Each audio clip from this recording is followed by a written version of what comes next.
What's up, monkeys? My name's Shane. You're watching The Lever Monkey.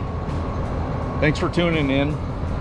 So I got a question on one of my previous videos concerning the teeth.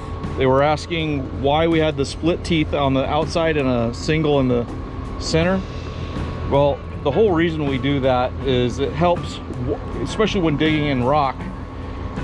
You can see this is angled out a little bit. I'm getting a little wonky here, but it's angled out a little bit to kind of help protect the outside of the bucket to keep from wearing out your shank and wearing out your bucket. You can see this one's already been through the rock a lot. It's already starting to round off, whereas what it used to be was square. Because this isn't really a true rock bucket, but it's what we're using.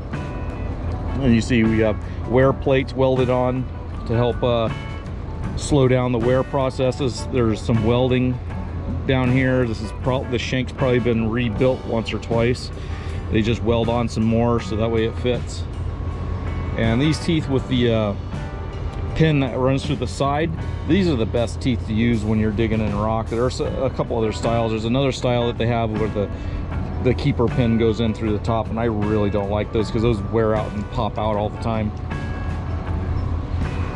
So I hope that answers the question about the bucket. I'll throw up a few more little pictures here at the end of the video showing you all the different buckets with different teeth, and they have different angles on them and whatnot. But that's the reason why we have the split teeth on them, is to help prevent the wear on the bucket.